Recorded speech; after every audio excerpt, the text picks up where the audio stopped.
Hello guys, it is Stack back here with another video and yeah, today we're going to be talking about, Supercoach. I do apologize. I didn't make a team review last week. I was a bit sick and had a couple of things going on, so I forgot to do it. But to sum it up, the only trade I did, as you can see because I've got 35, was I did Stuart to Dacos. Stuart was injured and so I just decided to go to Dacos and it worked out pretty well. I backed my team in and yeah, climbed a couple ranks. I'm still a bit behind, but I've probably, what is it called? To get to the top 1%, I need to make up 250 points. So the gap has started to become a bit concerning. So I've always been a conservative player, and me not using a boost and only doing one trade means I can probably start playing the catch up game. So now's the week I'm probably gonna, or I am gonna use three trades because I want to fix it up, get my team set up for ultimate cash gen and points, and yeah, I'll get into it. Quick team review and see where I can go from here. So doing Studer Dacos banked me 100 grand. As you can see, I already had 54k. Looking back on that, I just wish I did Darcy to Wits, but oh well, can't always get it right. But yeah, Doherty bit concerning now. McGovern, a player, Mitch McGovern, has started to take his kickouts and this actually looks pretty good in the role. So he didn't score too well, but he's been giving kick out duty, and the other guy who's also been doing it is Sard. I think Carlton are playing a bit more fast this year, not as contested ball like. Look at Sard. He's scoring well. I backed out of the pick and he's doing better than Doherty by 20 points and 40k less, but oh well.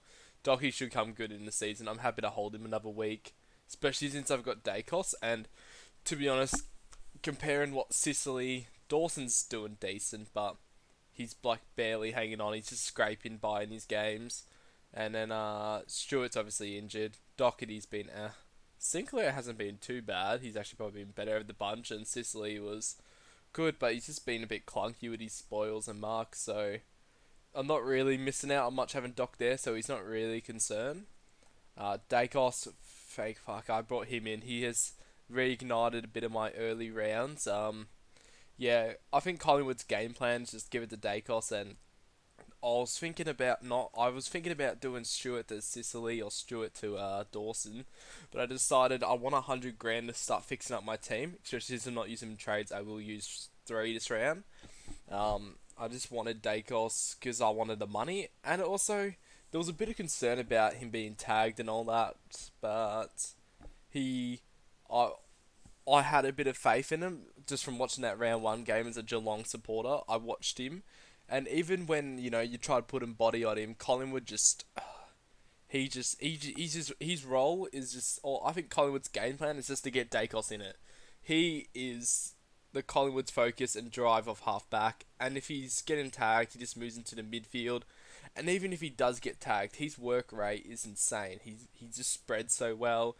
Jones looked like he was 10 meters behind him anytime Dacos like saw the ball in movement. Like as soon as Dacos saw the ball coming out his way, he was 15 meters ahead of like Jones. He's just an elite runner. He'll run all day, and yeah, Collingwood seem to get him involved in the game. If he's getting tagged on half back, he'll go to the midfield. If he's not having too good of a time in the midfield, he'll go back and just play a bit further back. As soon as the ball hit goes in the points, who's there to grab it? It's Dacos. The game plan for Collingwood is Dacos, Dacos, Dacos, and if their best 22, as it is currently stays fit, he won't have to worry about being shut out of a game because every other player will just play around him.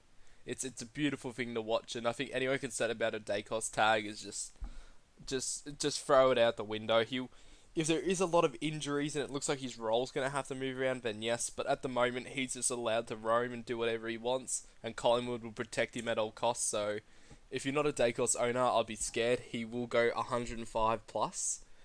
With more realistic, if that set up for Collingwood stays like that, I think he can go 115 plus this year, which is nuts for a second year player. But he's been given just the friendliest role on God's earth, so I love him, and yeah, he's definitely a little bit of a lifesaver. Jones Had a bit of an injury again. Luckily, got back up and played. Let's hope he can keep in it. Gimby, McKenna, Constable, they're all in pretty much everyone's team, but Gimby, for a first year player, he's lead in the league in tackles, so impressive. Gonna make us a lot of cash. McKenna, good little driving force off halfback, love him. Once again, pretty happy. Constable, I was pretty harsh on his first game. This one he actually played a bit better, but Gold Coast have now had another loss, so considering in terms of Supercoach picks, teams that lose give me a little bit of the heebie-jeebies because when teams start losing, teams start changing things up, and when things start changing up, that's when you can lose a lot of good Supercoach picks. So having Constable now for only 123k, and there's other problems to fix, but hoping he holds his spot. Cohen had a win against Geelong, looks good off the halfback line. He'll keep playing. Darcy Wilmot, also pretty good. He's got into the halfback with Coleman out, so I like the look of him, and he should be. These two are little good bench options, making us cash. Now onto the midfield. Clayton Oliver. I'm really thrilled having him. What's his break even? His break even's 149. So presuming he goes 130 again this week, he won't lose too much. He probably won't go under 650 this year. He's just a consistent performer. Gets around the ball. Looks even arguably his contested work has been a bit down from the last couple of years, but his spread and like outside game has improved drastically. And like I think a couple more games into the season, Clayton Oliver will get that contested ball back. Like he'll start getting that inside game again, and then I'd be afraid not having him. He is sorry guys, a little side cough, still a bit sick. He's what's it called? He's M1, so that's my call. Rory Laird will come good as well, but I just think obviously Richmond's a bit easier of a team than Brisbane, so Clayton Oliver, he could have scored more in that game as well, but because the lights went out at the Gabba, Supercoach decided to give out all the points. Like, I was so stupid. I was watching that game and Supercoach just said, "Oh, lights are out. Game's definitely going to get cancelled. Let's give out all the points." And so they gave out all the points. Zorko was like on 160, and then they played out the rest of the match. And then in that time, I think Clayton Oliver had 3 tackles, 8 disposals, and I think it was a goal. Yeah, he kicked a goal, and he only went up. What was it? 22 points, and some of those, I think, 4 disposals were contested. And I'm just like, is this because Supercoach were mumbling around with the points, trying to divvy him out? You know, they didn't want to pull too much off Zorko, even though Zorko went down to 130, and I think Clayton Oliver's game should have been 140 plus, even 145. So he got a bit ripped off there, but if you if you want to be a Clayton Oliver owner, you can happily wait because his BE means he won't rise in price. But you'd want him as soon as possible. He's definitely going to be 125 plus average this year. Bond does Bond things. Very good kicking, contested possessions, pretty good Supercoach pick. Good to have him at M2 at the moment.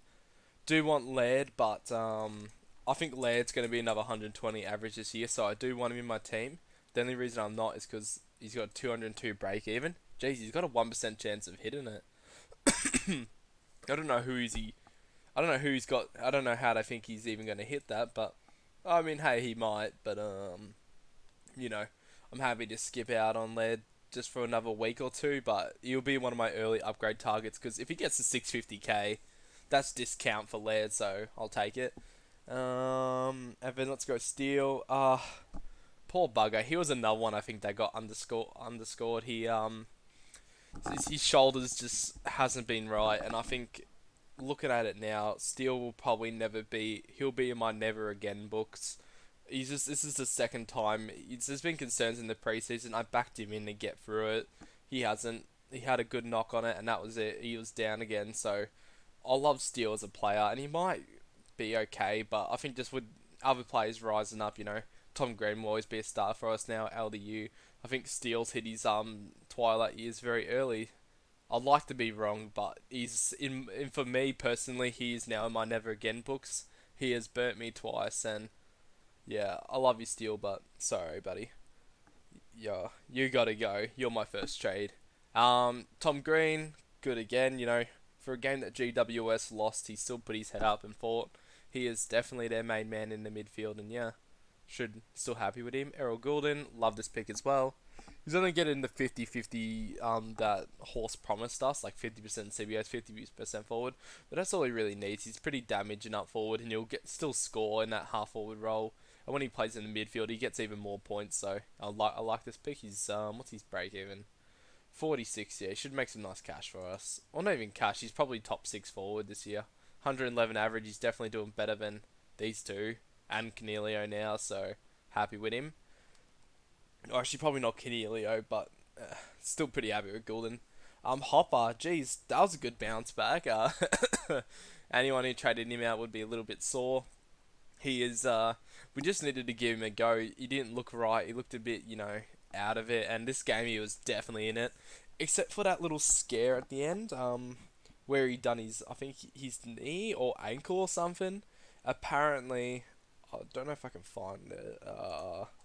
Was having a look on Twitter. No, I can't be bothered scrolling through it. But anyway, Hopper's apparently unlikely to play this week.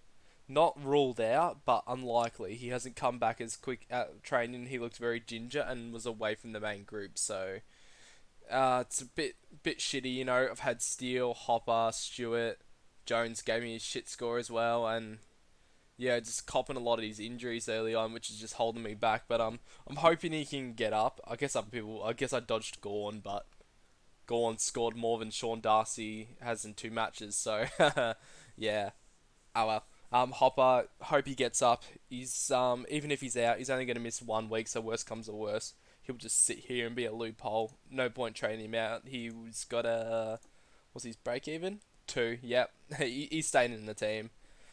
But yeah, let's hope he plays. Ashcroft, good game. Generally, the first picks for us have always just started slow. Like Matt Rouse, except for Matt Rouse. Matt Rouse started hot in his first game, but Nick Dacos, it didn't start, but he had a pretty shit second game. But yeah, these first picks, they find their way to get into the game, and I think most teams like Collingwood, Gold Coast, any team that's had a first pick realizes just get these people into the game. They're your future, might be your future captains. Just work their team around them to help them out. So Ashcroft is going to be a nice little catch jet. Mackenzie lost a bit of CBAs this week. It could be just due to conditioning or just trialing him out in other positions, but he will still be a pretty decent rookie. What's his BE? Negative 43. Yeah, he'll still make good cash, and I don't think Hawthorn drop him. They're not going anywhere. Who did I have in the twos to replace him? No one, so he's pretty safe. Baker does his job. He's doing his job on the wing.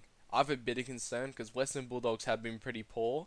I don't think anyone can kick him out, but I feel like Bevo's going to make some changes soon, or he might not. I think Bevo might just be tanking for a first round pick at this rate. But yeah, we'll see. Chesser, pretty shit. Doesn't see he got subbed out because he just wasn't doing too good. I'll have to hold him because he's not on my. He's not someone I can get rid of straight away. But if I hold him for one more week, and this Harry Roaston or someone, who is he? This guy, the first round pick, had a 48. Apparently he played pretty well though. So he might be someone to slot for Chesser, but we'll wait and see. Let's hope he holds his spot.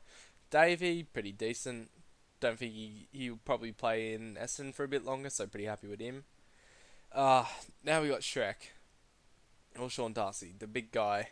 He was on -4 at half time, and just spoilt my just spoilt my really good round. Like I was going fairly good with a lot of these picks, like Hopper, Clayton, and all that. And then I was excited for these 2 games, like these ones that could have really been pretty decent, but then Steele got off at the fourth quarter with a shoulder injury, and Sean Darcy wasn't scoring, and I'm like, and then Zeeble and LDU have another good one, so bit of a bitter end on that Saturday night, but get that with the jobs. Sean Darcy, although is not doing his job as a ruckman, he has been moved behind Luke Jackson, and there was always that risk. JL did say there'd be some moves, but we saw in the preseason game he had a 70-30 split with Jackson, which is what we thought Fremantle traded him in to do, and yeah, just played well, and he got a 150 or something like that, and he just dominated the hit-out rucks. But today, on Saturday, he was just doing his hit-outs, and every hit-out was getting sharked by LDU, or forgot who the other guy was, probably Tom Powell or Simkin or Cunnington, whoever. Either way, the North Melbourne midfield was eating these hit outs, and then any time he went forward and he went to take a mark, he just dropped it, and it's like, this is a new Shrek, and I'd honestly tempt trading him to like a Wits or an English if it wasn't for the fact I had three other priorities. And the fact is, he versus Bailey Williams, and if he doesn't score at least 120 against Bailey Williams, he is getting the red button above him. But gonna have to hold him one more week, bank him in. We knew the split was always there, but it was just more on Darcy's end of being a shit game. And also, I guess it's Fremantle in general. Like, if this was Fremantle last year, they at least wouldn't have got dominated so badly in the clearances and would have actually got a bit of his hit outs that he hit to the ground and, kicking forward. They wouldn't be as pressured and rushed. But if you're a Fremantle defender this year, you're going to have so much ball because I think Freo forward and mid is just in shambles. So this does hurt Darcy, and I hope Fremantle make a resurgence. I hope JL probably straighten some things up. Maybe he puts Fife back in the midfield. I know he's pretty cooked, but heck, a half-assed Fife would still be decent than some of the other players. So I think there's got to change something. And if it doesn't show in this West Coast game, then Sean Darcy's gone. But I have faith in Freo and Darcy. Just give me something, so I'll hold him for one more week. Rowan Marshall, pretty good recovery game. Him and English were just, would Bevo is just crippled his own midfield through his own hands, but St Kilda have just had a lot of injuries, and watching Marshall and English go at it, I wish I had English now, because they both just midfielders. Like, as soon as the ball hits the ground, they're practically midfielders. They run, they tackle, they're just tall midfielders. It's fun to watch, and I wish I had both of them, but I'm happy to own Marshall, one of them, and yeah, he's good to watch. Dunkley done Dunkley things. Rosie, bit stiff. He had a couple marks where his arms got chopped, and he had one where he was like 40 meters out from goal, and then Maydandas comes and does front on contact, and he's stiff not to get that call and get a mark and a goal. But you know, and also the concussion. So I'll give Rosie benefit of the doubt. The role was definitely friendly for him, and he just got a couple stitched up moments. His was more stitch up, whereas Shrek was just pure sputtery. So I'm more than happy to hold Rosie. Taranto 95 he's still got the mid time, still does the thing. He's gonna average 95, 100 plus, which is good enough for top six. I'm happy to hold Taranto, and plus he's what is it? He's just a hack kick anyway, so he's still around the ball. But we always knew Taranto was a hack, but he's still there, so it's fine. Bruin, Flanders, Dada and Dud, get out of my team. These are the other two that are leaving my team. Bruin, just a bit. He looks unfit. Like, he's going to the bench. He's always on the bench. He spends like the first 6 minutes on the bench every quarter, and then after that he comes out, plays for a little bit, and he's back on the bench. Like, I think he's a bit unfit. And people say that is Scott's action, but I don't think Scott would pull someone like that to the bench as much. Like, you can play him in other positions, unless it's just purely because he can only play mid. And if that's true, Geelong Cats have a good injury list at the moment. And once we start getting Duncan, Cole Jasny back, and all our other players start coming back, like our Premiership best 22, he's going to easily get pushed out. Because I think Jack Bosa's put more of a statement up than him. So if you're Tanner Bruin is a must trade, and he's not going to get that mid role. He's just not good enough in it. So, bit of a shame. He might come good in 1 or 2 years. He's only 20, turned 21, so might come good. But this year, it's not his year. Wish I started someone like Setterfield or Hopper, but, you know, you take the risk on these mid prices, and you're not always going to get them right. So, take it on the chin and just fix it up where you can. Sam Flanders, same thing. Sam Flanders was a bit more predictable though, because whereas Tanner Bruin had the mid role, and he had it with some of the other players still playing, Sam Flanders, with Took Miller out, he still played half forward, and he went 101, and a part of me said, what I've realised is,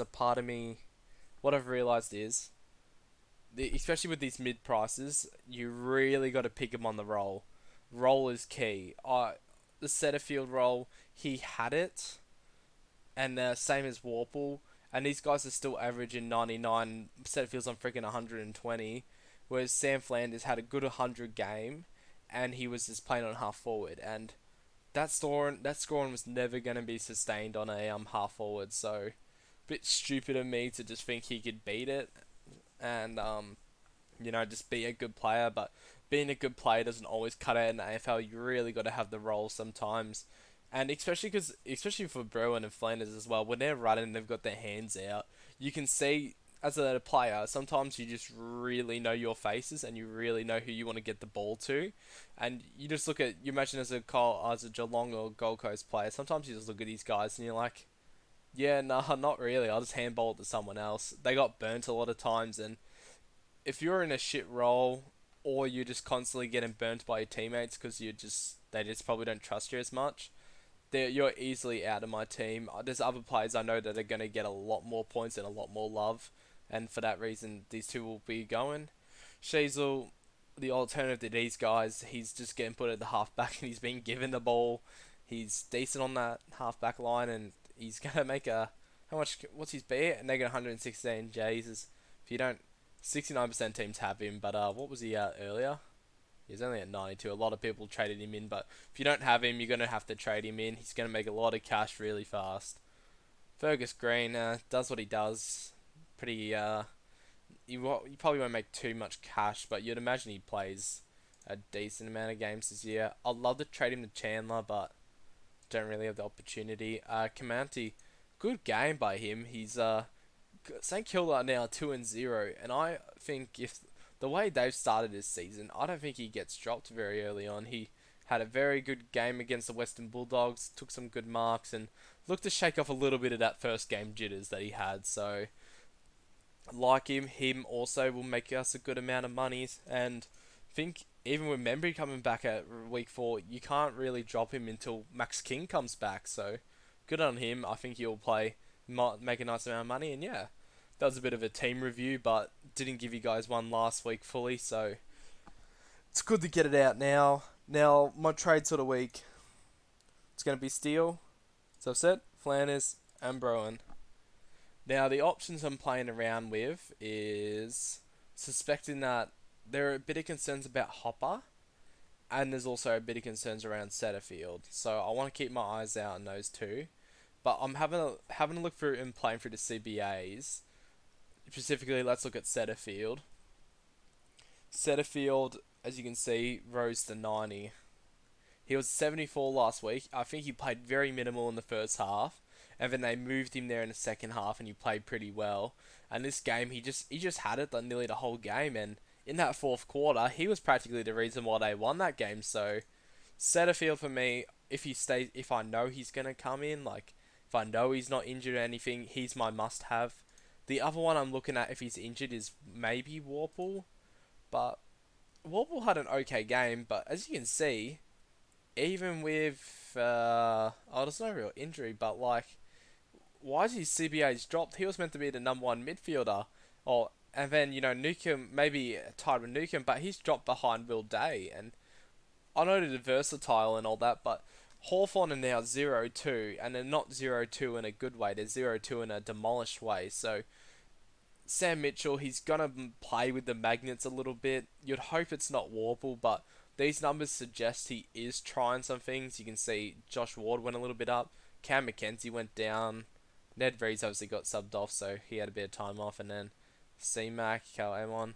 I think they're just trying some things, Hawthorn, and although that's okay, if I had to choose between Setterfield or Warple, I'll choose the guy who's on another 20 points or 23 average higher than Warple, and is also in a team that's now 2-0, and instead of losing CBAs, he has gained CBAs. Even better, he's ripped him off Parrish and Shield. Like it's not like he's what's it called? Him and Zach Merritt. So Essendon are also in a situation where they're trialing. So if Essendon start losing and Setterfield starts playing poorly, he will probably lose it. But I think for the next, like, that game alone, I think Setterfield's at least guaranteed himself 90 or 80% plus CBA, so next at least 3 rounds. And by then, Setterfield could have actually made 150k. So yeah, I'm happy to have Setterfield in my team. Looks like he's going to have that role. And the other player I'm going to go to is Jack Zeeble. How old is he now? Just to get it through, Jack Zeeble. 32. I think if someone said to me 4 years ago we would be picking Jack Zeeble 2 years in a row or even three, I'd probably say you're an idiot. Why would we even pick him? And here he is. 2021 he owned it. 2022 he had a bit of a downfall. They mucked around with him, and then they've got Clarko in, and then yeah, he's back in the forward line, and he's back to being a gull. He's got the gull role. It's not like he's defending, and it's not like anything. And I think this is a North Melbourne with, let me be sure, without Ben Mackay, and I think Ben Mackay coming back just helps him. Like yeah, he's not really that defensively accountable. He's learnt a bit more. He's put some one percenters into his game, but it's still a goal role. Like Griffin Logue helps him, and they put Aiden Core there, and Aiden Core can make way for Mackay. But I don't think this Zeeble and Sheasel combo changes. These guys are just going to get the ball on halfback, and North Melbourne once again the same thing as Essendon. North Melbourne are now 2-0, and if a team is going 2-0, that means the role's going to be good. You don't want to change a winning formula.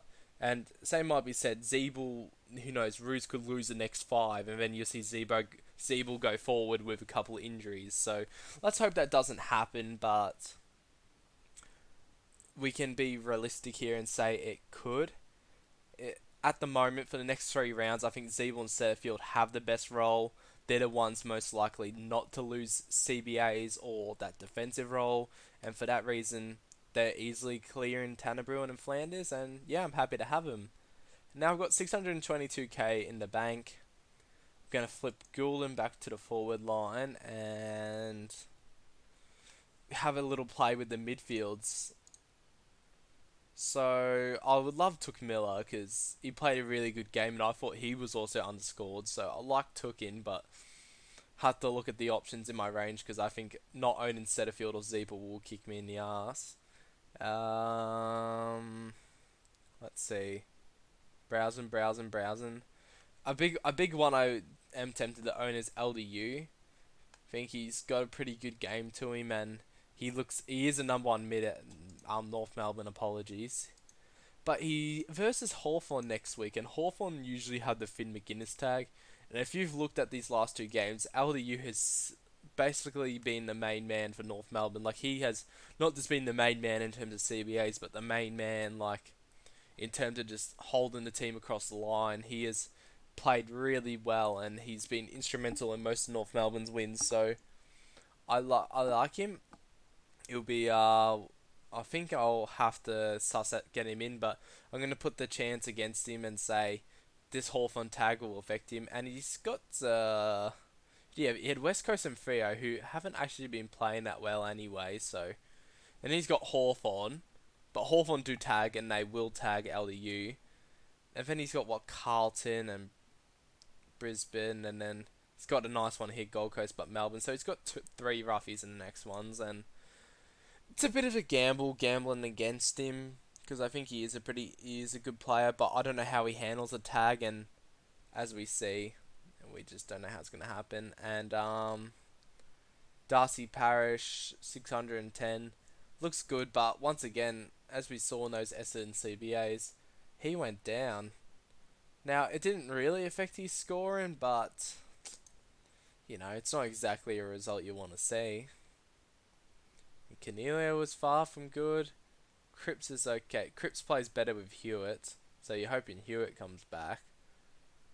The McRae pick is pretty much dead as well. If you have McRae, even though he's not injured, he is pretty much buttered. He's pretty much fucked.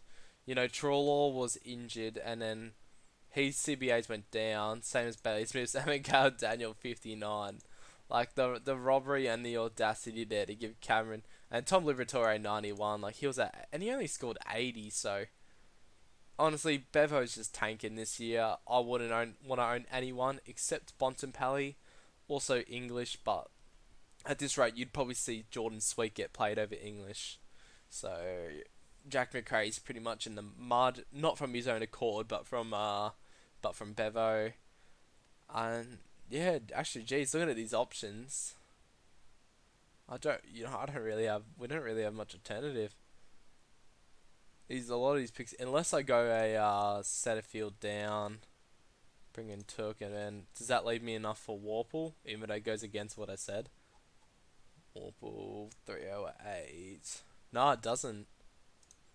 Jeez, I think to get what I want and Actually, how's Max Holmes going, by the way?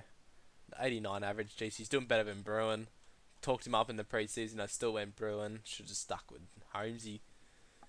Anyway, yeah, geez, this is probably the best option.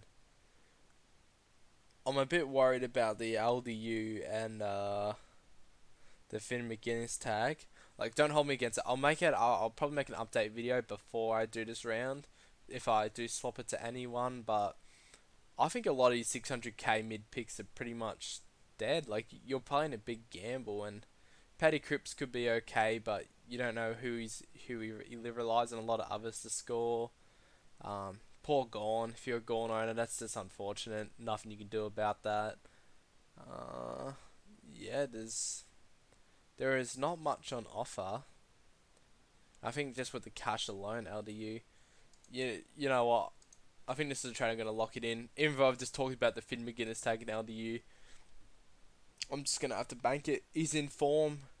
He is, and there's no better options at his price. I'll go LDU. Keeps me 60k. One issue I am missing is, or the one player that I am going to miss is Chandler, but you know, you can't have everyone, and yeah, this is the team I'm going to roll with. My captain options this week, running through it, I think I'm going to go Nick Dacos VC, and I paid this much money for Clayton Oliver anyway. I'm going to go Clayton Oliver.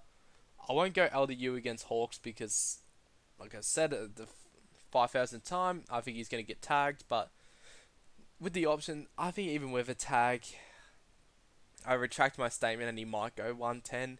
If he really is the player he's hyped up to be this year, and just to double check before I do tell you guys that I'm locking him in, LDU, yeah, he's their main man. Even with Simkin, even Zerhard increase, they're not touching him. They've mucked around with other people's CBAs. They won't muck around with he actually went up even with these guys when these guys went up. So yeah, okay, LDU it is. Happy to lock this team in. Pretty happy. I'm going to VC Dacos and see Clayton Oliver. And yeah, bit of a long video, but you know, this is going to be into the heart. This is the team, or this is the rounds we really need our cash gen and we really need our points on field straight. This looks a lot better of a squad, and yeah, let's hope the next couple rounds go good, and just hoping for no more injuries this round. Just injury-free, clean round. Not just for the Supercoach team, but for the players as well. And yeah, let's go, and good luck, boys. See you just on Thursday before the start of this round. Peace and bye.